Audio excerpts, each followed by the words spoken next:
Cuenta la escritura que lo toman de la cruz, lo bajan de la cruz, no había un lugar predispuesto, todo fue súbito desde el momento de su arresto, pero José de Arimatea pidió el permiso correspondiente, tenía un lugar en una peña y quiso colocar ahí el cuerpo, pidió las autorizaciones a Pilato, Pilato se lo autorizó y junto con Nicodemo bajan el cuerpo de mi Señor, algunas mujeres les acompañan, pero el punto es que llevan a mi Señor Jesús al sepulcro, lo ponen en el sepulcro, cierran el sepulcro con la piedra y ellos se alejan de ahí, y a partir de ese momento es la narración que estamos nosotros utilizando desde el día jueves, considerándola juntos.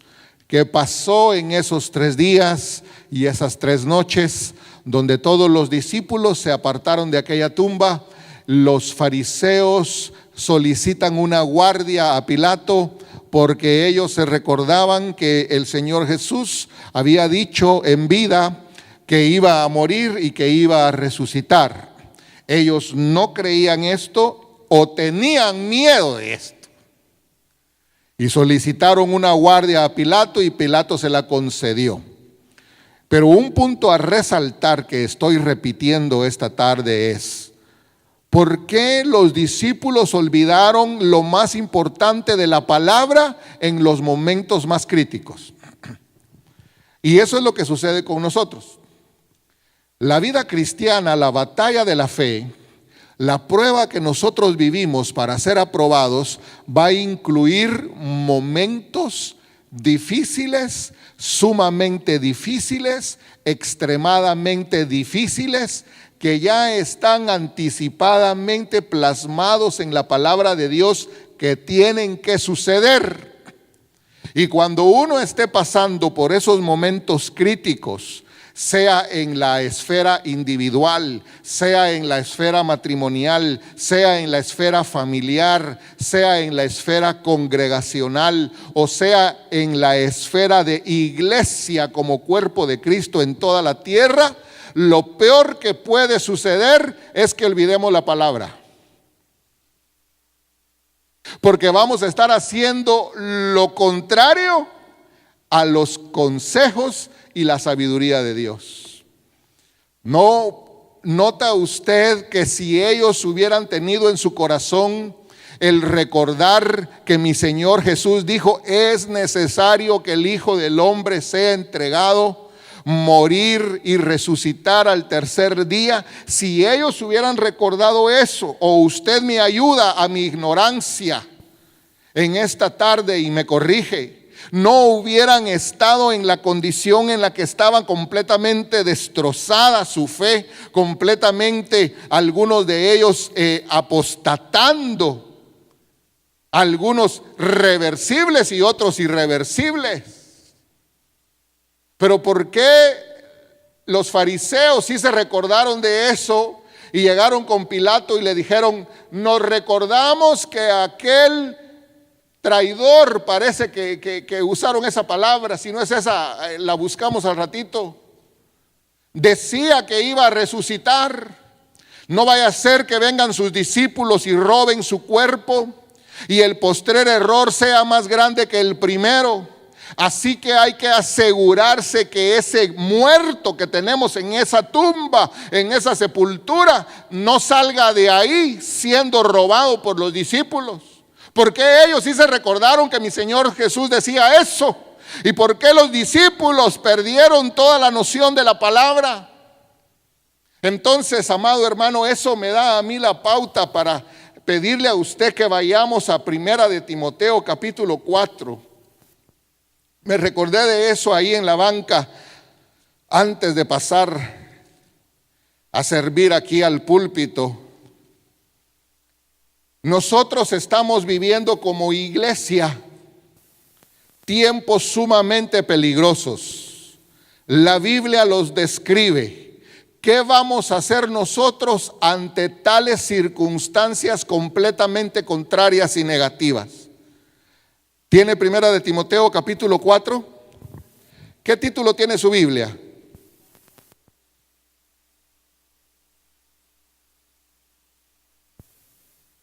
predicción de la apostasía.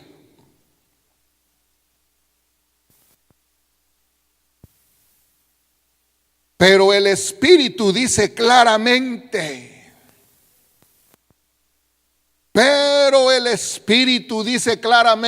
como quien dice, Timoteo, te recuerdo esto. Pero el Espíritu dice claramente que en los últimos tiempos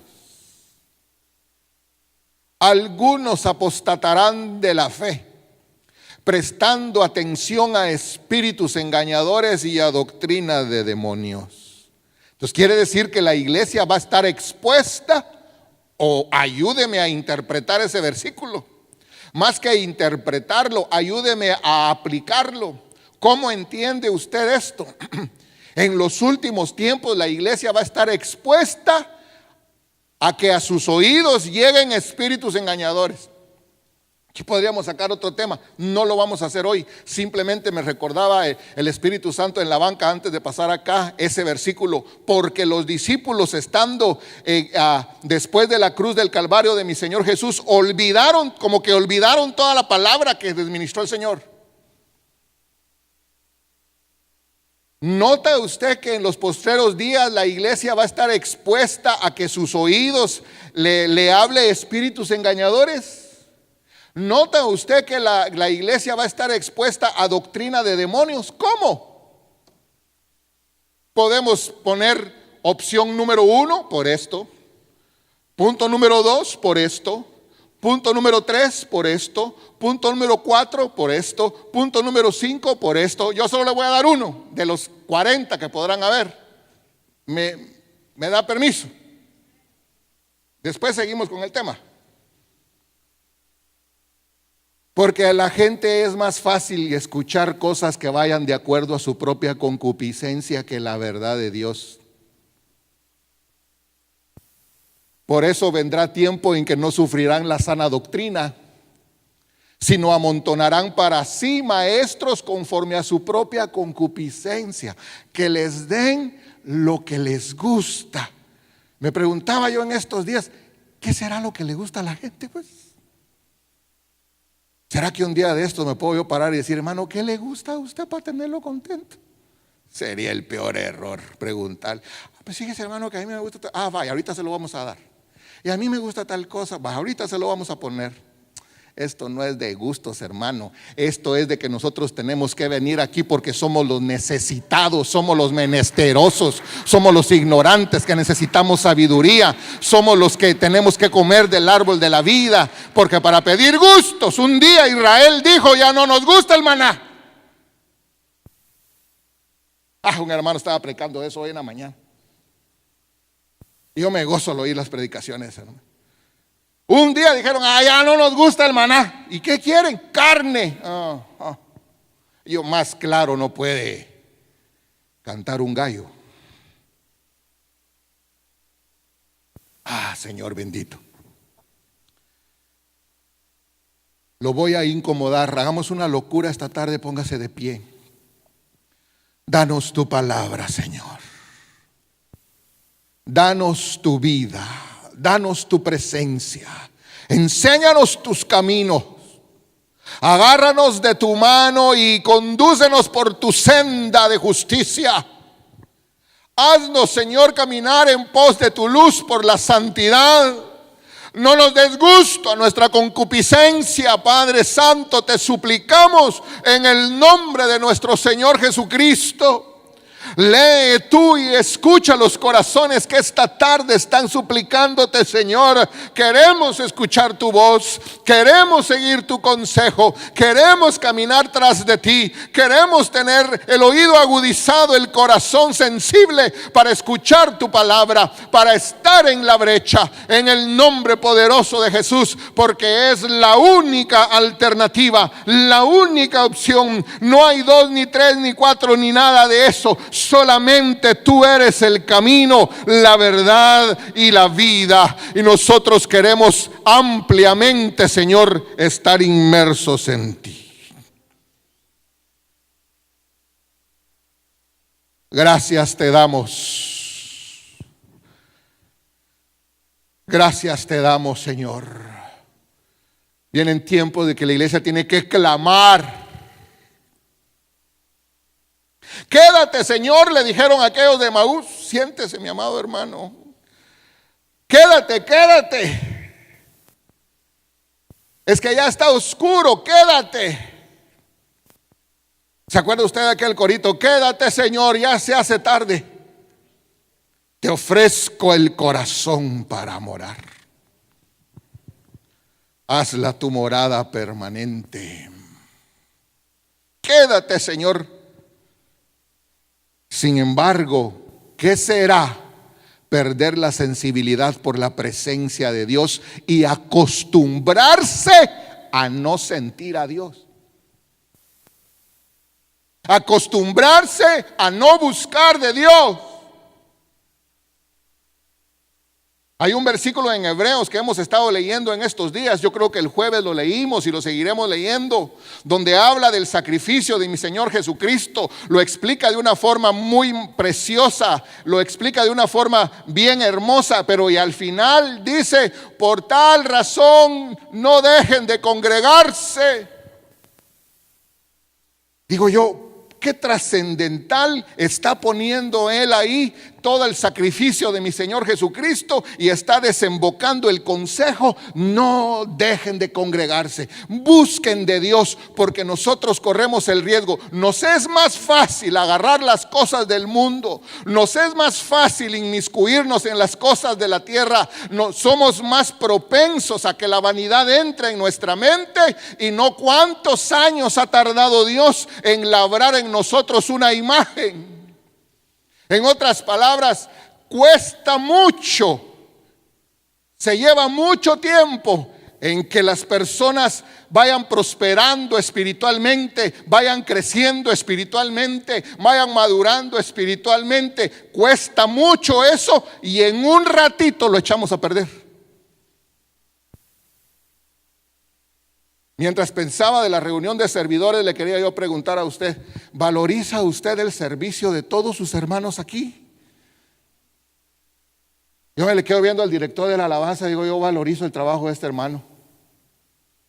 Volteo a ver hacia atrás y digo: yo valorizo el trabajo del hermano de la consola. Yo valorizo el trabajo del hermano de la cámara. Valorizo el trabajo de los cantores. Valorizo el trabajo de los ujieres, de los maestros de niños.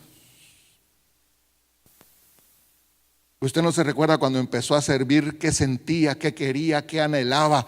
Yo creo que la mayoría de los que estamos aquí lloramos por servirle al Señor, y cuanto más el primer día que nos llamaron y nos dijeron: hermano, has sido aceptado para ser ujier y llevar sol en el parking sirviéndole al Señor. Lloraba usted. Hermano, usted ha sido aceptado como discipulador y ahora ya puede ir a las clases de discipuladores. Si eso costó tanto, ¿por qué lo perdiste en un día? ¿Qué te pasó? ¿No será que ese 1 de Timoteo 4 tiene algo que ver en la vida de muchas gentes? Pero como se les olvida la palabra, ¿por qué te costó tanto? Y de un día para otro tiraste todo. Sale esto, viene a colación, es comparable, porque en el momento de mayor apremio, los discípulos olvidaron toda la palabra. Entonces mi Señor Jesús está muerto. Oiga esa declaración. A propósito la estoy dejando así entre comillas. Los discípulos están por allá, pero él no estaba.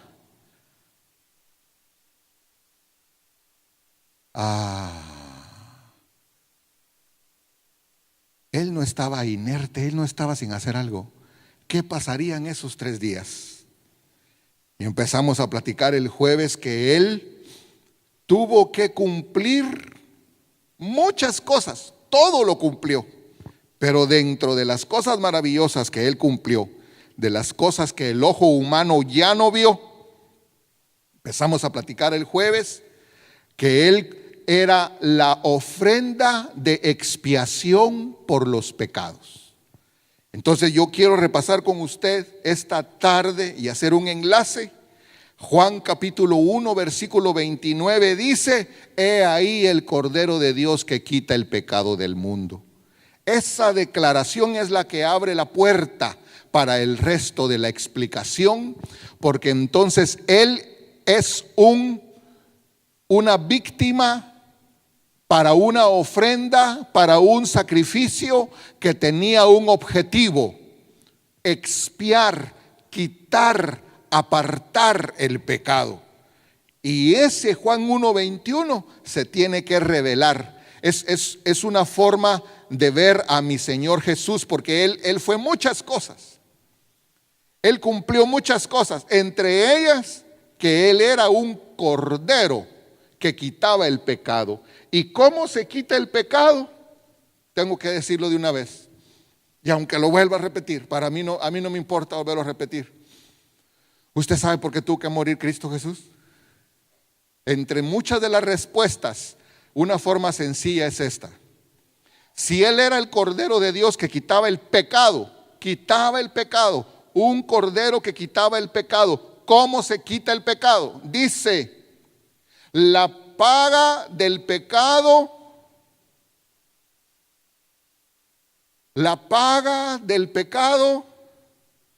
es muerte. Dice que usted y yo estábamos muertos en delitos y pecados. Entonces, como estábamos en proceso de condenación, de muerte eterna, alguien tenía que pagar con muerte el pecado de todos nosotros. ¿Se entendió? Alguien tenía que dar un pago. Alguien tenía que dar una solución. Alguien tenía que dar su vida en beneficio de todos los pecadores. Y por eso es que el Señor instruyó a Israel acerca de toda una estructura de sacrificios, de ofrendas y de sacerdocio que apuntaba a la persona de mi Señor Jesucristo, quien iba a ejecutar un único sacrificio que iba a ser suficiente para limpiar de pecado a toda la humanidad que creyera que Él era el Cordero de Dios. Hebreos capítulo 2 versículo 17 dice que Él es sumo sacerdote con la encomienda de expiar el pecado.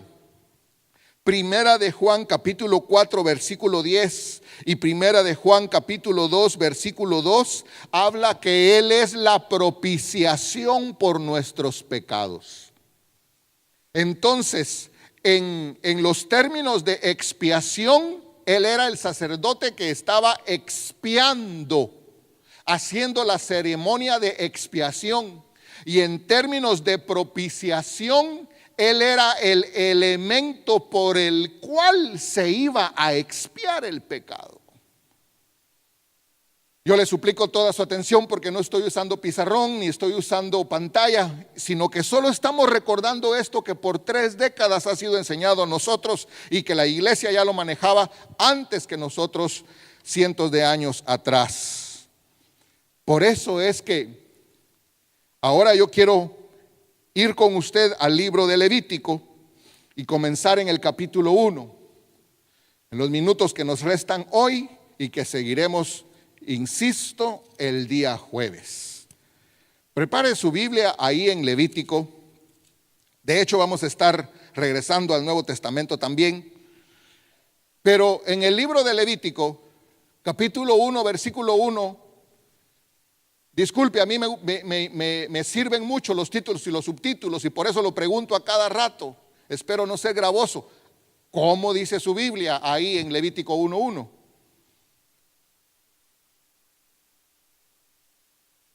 Los holocaustos. Entonces, dentro de las ofrendas, la categoría de holocaustos con diferentes propósitos significa o quiere decir que una ofrenda de holocausto se tiene que quemar el elemento, el objeto, la víctima, el animalito, sea cual sea su categoría, se tiene que quemar completamente para dos cosas: que se haga cenizas y que al estar siendo quemado suba un humo, suba un aroma. Entonces, holocausto en hebreo viene o se pronunciaría olá. Holocausto en hebreo es el término olá, que significa ascenso de la ofrenda al cielo en fuego y humo. Eso es lo que significa. En otras palabras más sencillas, holocausto significa lo que asciende. Y viene de una raíz más profunda que es Alá, es decir, subir. Solo lo estoy pronunciando, no lo puedo escribir por obvias razones, pero para dejar una idea sencilla en su corazón, ya en términos en idioma griego, holocaustus, así está más facilito, holocaustus significa quemar totalmente, quemar totalmente, combustión total de la víctima, hacer humo. Entonces, cuando nosotros leemos holocausto, ya se nos tiene que hacer la idea inmediatamente que es algo que se quema totalmente, que se hace cenizas y que automáticamente provoca un humo, y que ese humo provoca también un olor, que muchas veces yo me he puesto a analizar, pues no es agradable del todo, humanamente hablando, aunque lo agradable no es en sí el aroma, la fragancia o el gusto en el sentido del olfato, sino lo agradable es que se realizó en la obediencia a la ordenanza del Señor y que el Señor lo aceptó. ¿Me estoy dando a entender esta tarde? Amén. Entonces, lo primero que queremos hacer ver esta tarde es, y le pido de favor que lea en su casa, amado hermano, porque sería muy extenso de leer, abarcaría más tiempo, entonces es mejor si me ayuda en su casa, usted leyendo, compaginando, corroborando, comprobando lo que aquí decimos. Levítico capítulo 1 del 6 al 9, yo rescato la última frase del versículo 9. Dice: el sacerdote hará arder todo. El sacerdote hará arder todo sobre el altar. La cruz fue el altar de mi Señor Jesús. El sacerdote hará arder todo sobre el altar. Luego tiene punto y coma y dice: holocausto es. El sacerdote lo hará arder todo porque es un holocausto, porque así se tiene que hacer. Y luego, coma, ofrenda encendida, olor grato para Jehová. Démosle un aplauso al Señor, amados hermanos, por favor.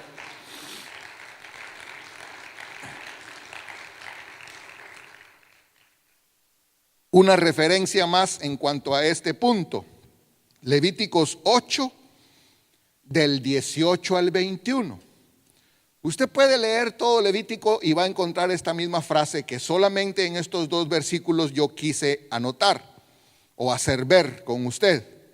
Dice de la siguiente forma Levítico 8 a partir del 18. Después hizo que trajeran el carnero del holocausto, y Aarón y sus hijos pusieron sus manos sobre la cabeza del carnero. Eso lo que simbolizaba es este animalito, este carnero, esta víctima que previamente fue elegido como lo mejor del rebaño, sobre este animalito se carga toda la culpa. Sobre este animalito se carga todo el pecado. A él se le transfiere y con su muerte va a pagar todo lo que le estamos transfiriendo. ¿Qué era lo que mi Señor estaba prefigurando ahí? Que el Cordero de Dios iba a quitar el pecado de todos nosotros con una ofrenda que hizo Él mismo, una sola vez y para siempre, obteniendo eterna redención.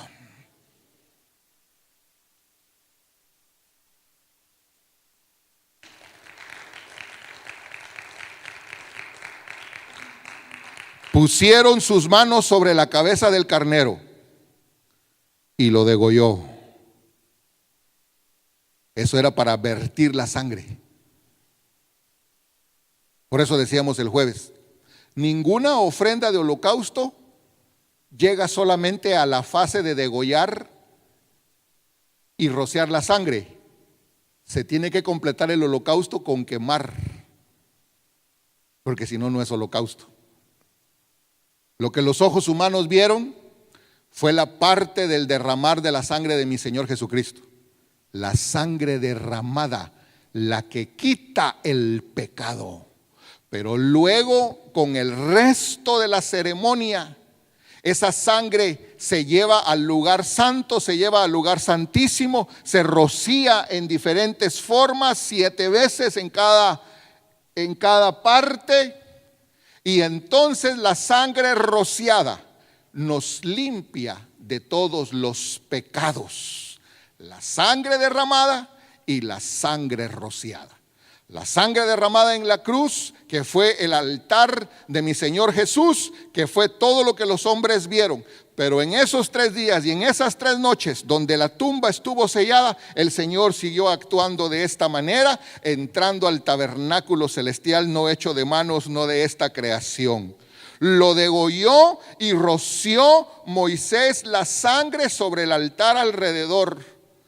Y cortó el carnero en trozos y Moisés hizo arder. Amado hermano, a veces no quisiera ir tan rápido, para que cada palabra, cada concepto, cada línea, cada versículo fuera considerado, reflexionando en lo que la Escritura dice, aplicando a la vida de mi Señor Jesús el sacrificio que hoy lo tiene a usted en esta iglesia. Por eso dice Hebreos que el que desprecia esta salvación tan grande pisotea la sangre de Cristo. ¿Será serio 1 de Timoteo 4:1 por la frase que le acabo de decir? Tan fácil se nos hace abandonar al Señor, tan fácil se nos hace desertar. No, es una trampa demoníaca. Ahí otro día seguiremos explicando eso, aunque no necesita tanta explicación. Dejémonos de cuentos. ¿Cuántos entienden trampas demoníacas? ¿Ah? Bueno, Moisés hizo arder. Entonces, ¿quién haría arder el holocausto de mi Señor Jesús? No conteste todavía, no conteste en voz alta. A propósito, estoy dejando la inquietud en el aire, en el ambiente. ¿Quién haría arder el holocausto del Señor? Hizo arder la cabeza y los trozos y la grosura. Lavó luego con agua los intestinos y las piernas y quemó Moisés.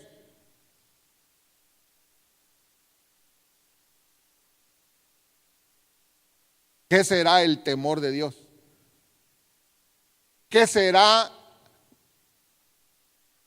cuando la Biblia dice que nosotros debemos tener temor de Dios? Reverencia a Dios por lo que Él hizo.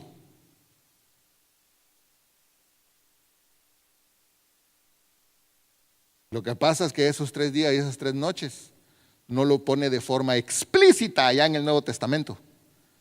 Es por revelación.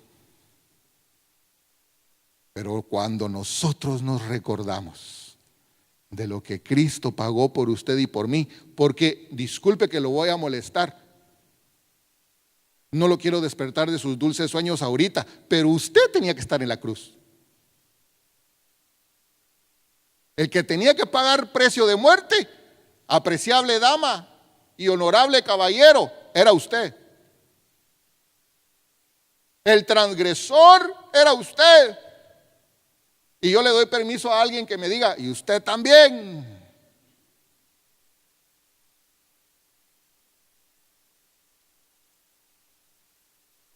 Y que Cristo diga, yo voy a pagar por eso.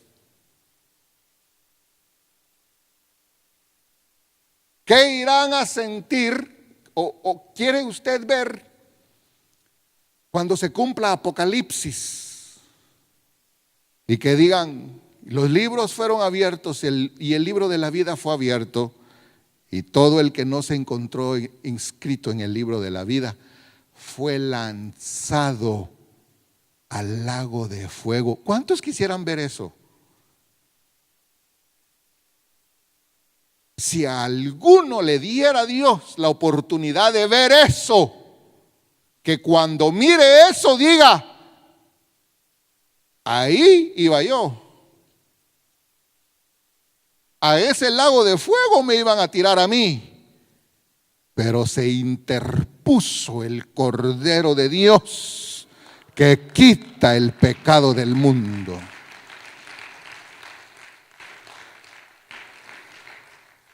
La primera vez que yo oí la enseñanza del holocausto, la había escuchado de forma espontánea dentro de predicaciones, no como un tema en sí, sino como puntos que se tocan ampliamente desde una predicación. Yo ya tenía conocimiento del holocausto de mi Señor Jesús, pero la primera vez que lo escuché, lo anoté, ese día llegué a la casa. Ya mi esposa, mis hijas estaban dormidas, llegué de la iglesia, llegué a la casa y se me antojó un cafecito. En ese tiempo no tenía cafetera ni el asunto aquel que solo se mete una y usted le apacha y sale el café. Y entonces encendí la hornilla de la estufa.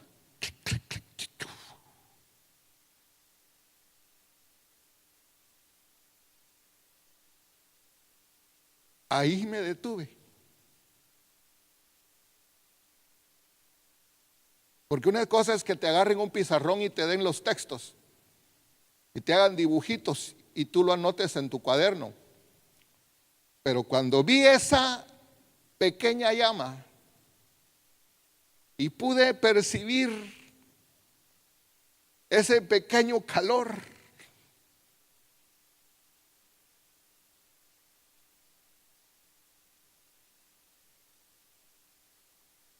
me conmovió mi corazón. Lo que hizo el Cristo de la gloria por tu vida no es algo sencillo. El precio que se pagó por tu vida no es para que seas arrogante, altivo, insolente, inmaduro, carnal, terrenal. Es para que vivamos con temor de Dios y que busquemos servirle mejor cada día de nuestra vida.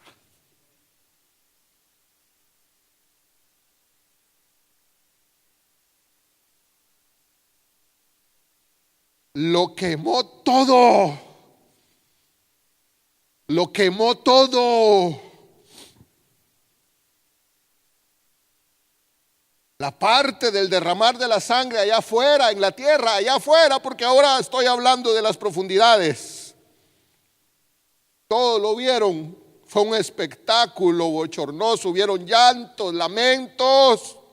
Dice que uno de ellos exclamó cuando el terremoto y las tinieblas que estaban ahí, era el día de la Pascua. Se estaban sacrificando miles de víctimas y el verdadero cordero estaba siendo ahí sacrificado y no lo podían ver porque las tinieblas habían descendido sobre la tierra. Yo espero que tú seas luz y que las tinieblas no se enseñoreen de tu corazón, porque esas tinieblas no dejaban ver lo que ahí estaba sucediendo. ¿Me doy a entender esta tarde? Dice que uno de ellos dijo: en verdad, este hombre era hijo de Dios. Yo no sé si eso fue capaz de salvarlo y de que naciera de nuevo, o que solo en ese momento lo puso en la antesala del arrepentimiento para el compungimiento y la conversión, pero allá él sabrá qué pasó con su vida. Pero quedó establecido y quedó escrito en la palabra que este hombre dijo: en verdad, este hombre era hijo de Dios. Pero luego dice que las mujeres lloraban y muchos de ellos se retiraron de ese lugar dándose golpes de pecho. ¿Sabe qué es darse golpes de pecho? Era sentirse culpables.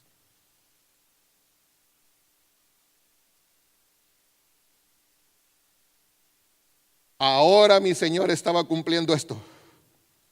Quemó Moisés todo el carnero sobre el altar.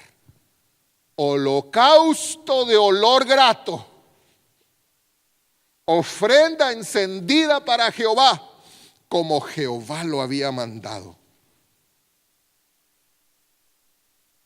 Y entonces yo tengo que ir con usted a Efesios capítulo 5, versículo 2.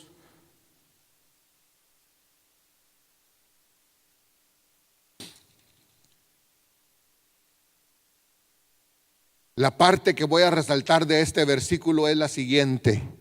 Está hablando de mi Señor Jesús, pero dice Efesios 5:2: y se entregó a sí mismo por nosotros, ofrenda y sacrificio a Dios en olor fragante. Para cumplir eso, para cumplir que fuera olor fragante, tenía que haber combustión total. ¿Me doy a entender esta tarde? Se entregó a sí mismo y se entregó por amor. Él está hablando de amor. Hijitos, andad en amor. Eso es lo que está diciendo. Porque por amor el Señor fue a la cruz. Por amor entregó su vida por usted y por mí. Y entonces ahora lo ratifica, lo comprueba, lo corrobora el Nuevo Testamento, que mi Señor Jesús se entregó a sí mismo, se entregó. Nadie me quita la vida, yo la doy de mí mismo. Tengo poder para darla y volverla a tomar, porque este mandamiento he recibido del Padre. Para eso me ungió el Señor, para eso me envió el Señor, para eso he venido al mundo, para servir y no para ser servido, y para dar mi vida en rescate por muchos.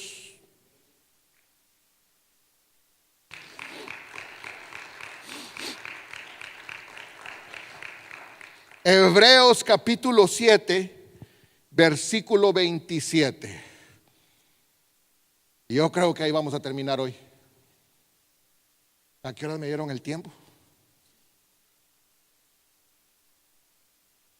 Hebreos 7, 27. Aunque hay que leerse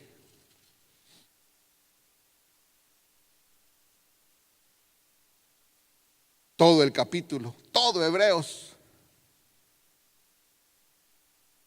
Pero dice la parte final del versículo 27: porque esto, Hebreos, no Hechos, Hebreos 7:27, porque esto lo hizo una vez y para siempre cuando se ofreció a sí mismo.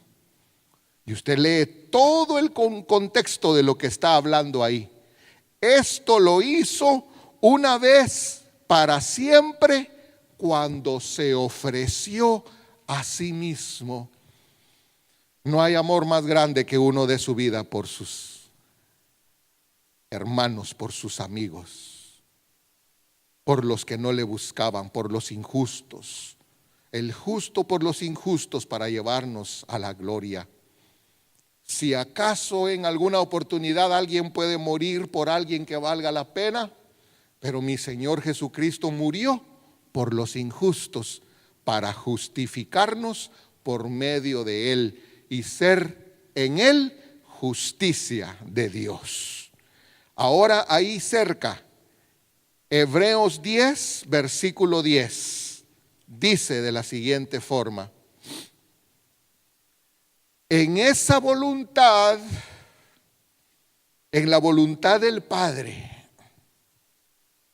somos santificados mediante la ofrenda del cuerpo de Jesucristo, hecha una vez para siempre. Era la voluntad del Padre. El Padre lo dispuso, el Padre lo diseñó, el Padre lo preparó, el Padre lo inmoló. Y en esa voluntad que el Hijo ejecutó y obedeció, en esa voluntad somos nosotros apartados, santificados mediante la ofrenda del cuerpo de Jesucristo, hecho una vez para siempre. Permítame ir a Isaías 53, amado hermano.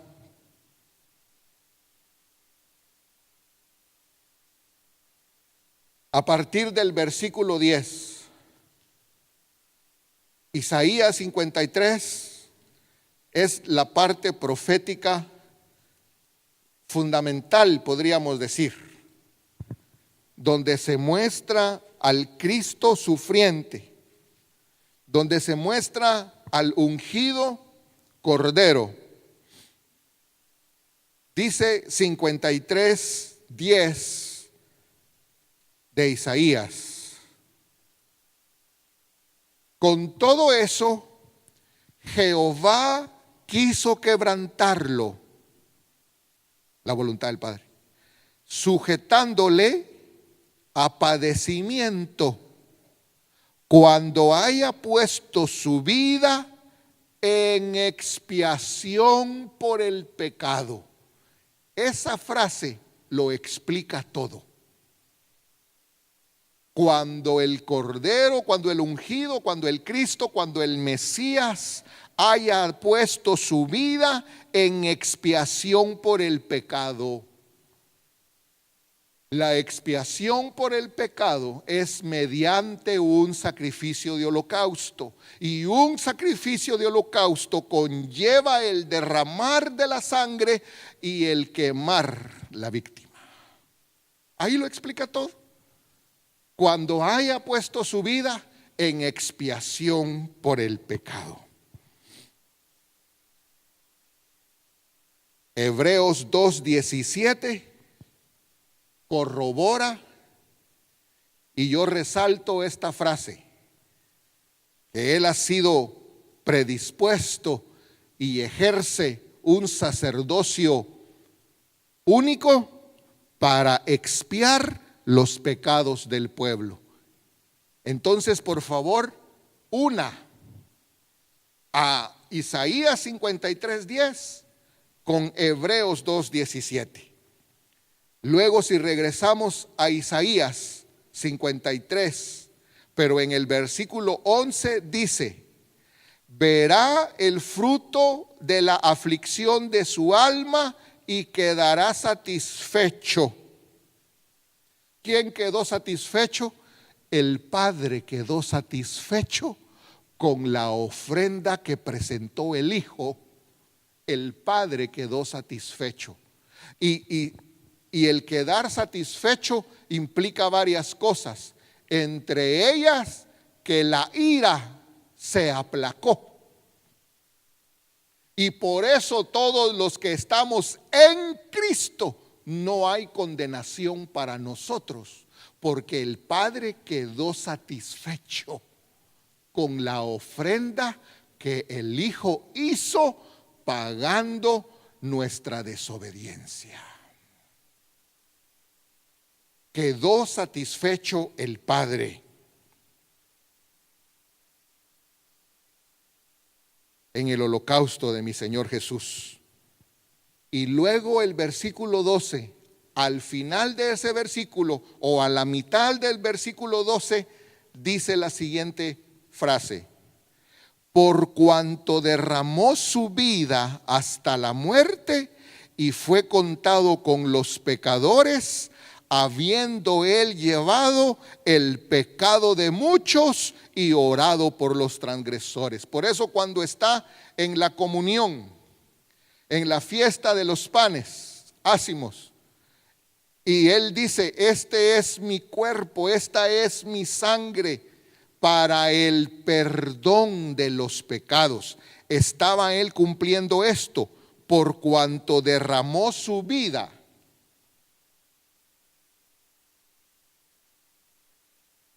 Derramar la vida, por ejemplo, voy a aprovechar.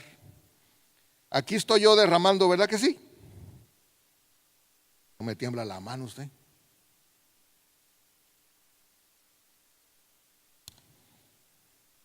Eso es derramar, ¿verdad? Ahorita sonrió, qué bueno. Esto es tomar. Derramó su vida. Derramó. En la sangre está la vida. Entonces derramó su sangre.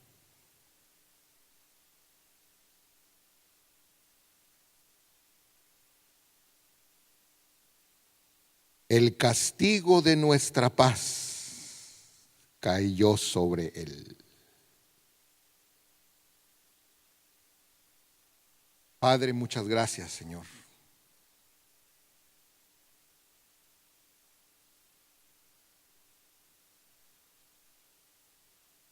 Los que merecíamos castigo,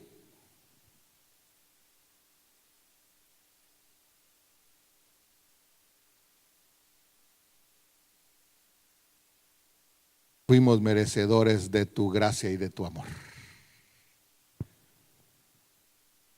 Yo quiero agradecerte. Te agradezco el privilegio de predicarlo, pero quiero agradecerte esta tarde juntamente con mis hermanos. Solo pensemos en ese versículo corto. El castigo de nuestra paz cayó sobre él.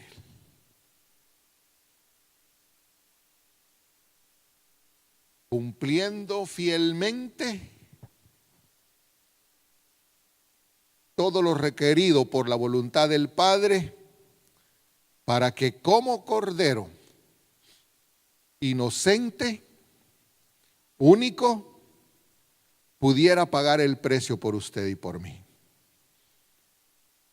Quiero darte las gracias.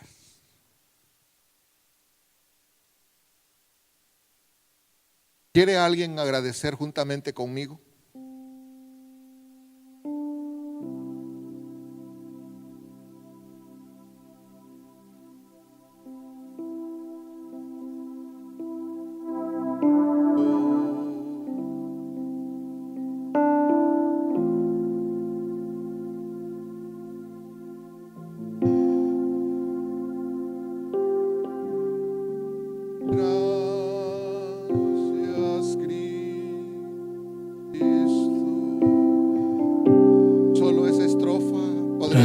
Gracias, Cristo. Gracias, Cristo.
Levantemos nuestras manos.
El piano dulcemente con el mismo coro.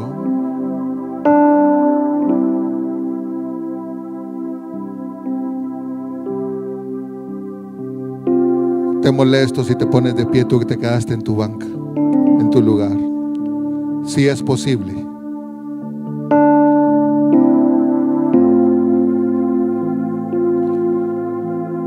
Lo más grande que nos ha dado el Señor es la vida nueva, la salvación. En esa salvación se incluyen muchas cosas: la unción, el poder, la sabiduría, el conocimiento, el servicio, el galardonamiento. Pero no hay nada de eso sin salvación. Lo primero fue la salvación, y todo es parte de esa salvación. Sed salvos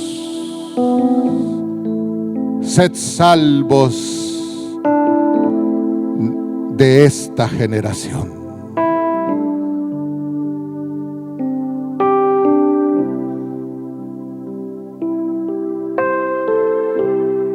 El cántico de los redimidos,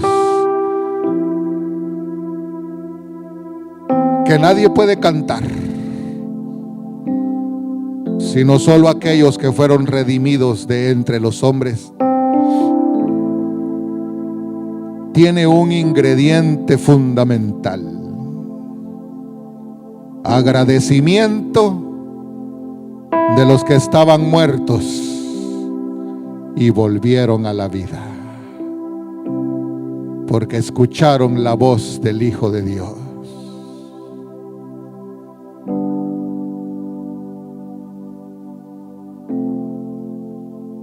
Otras creaciones se mantienen en obediencia y no han caído.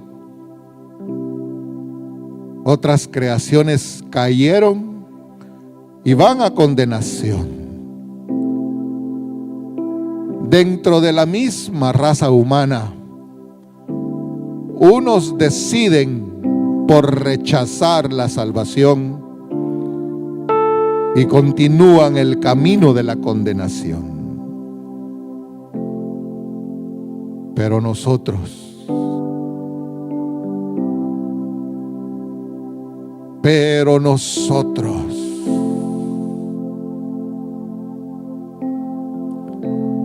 por gracia sois salvos, por medio de la fe.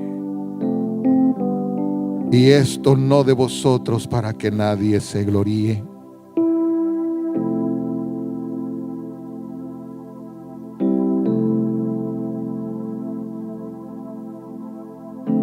Agradecimiento.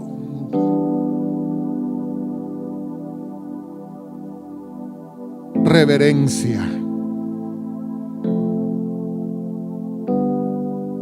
Temor de Dios, regocijo, alegría, algarabía, júbilo, gozo.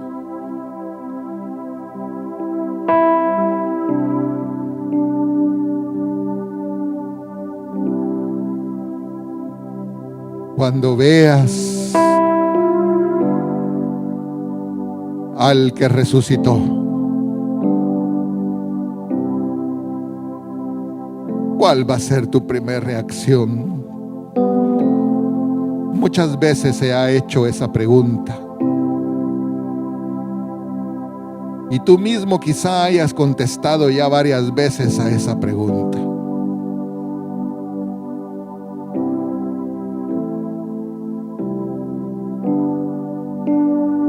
Mujer, ¿por qué lloras? ¿Por qué buscas entre los muertos al que vive? Él os lo dijo previamente.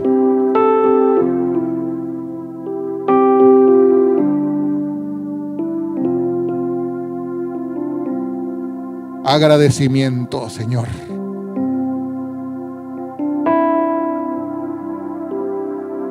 Quiero dejarlo con una reflexión esta noche. Que te vayas a casa con este sentir, este pensamiento.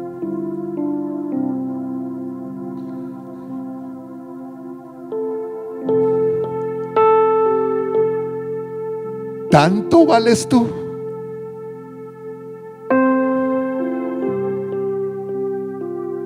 Dios mismo se tuvo que dar. Él mismo tuvo que pagar el precio. Él mismo tuvo que interponerse. Entonces quiere decir que sí vales, hermano. Sí vales mucho. Eres apreciado.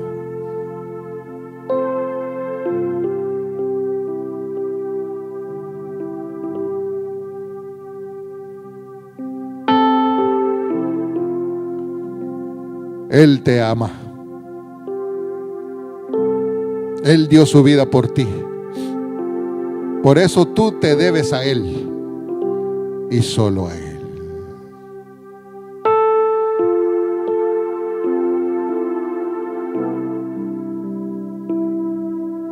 Gracias.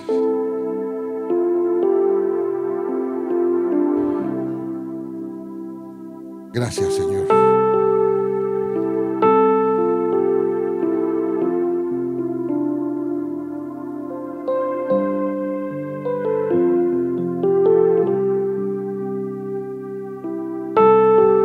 Bendito sea el nombre de nuestro Dios y Salvador Jesucristo.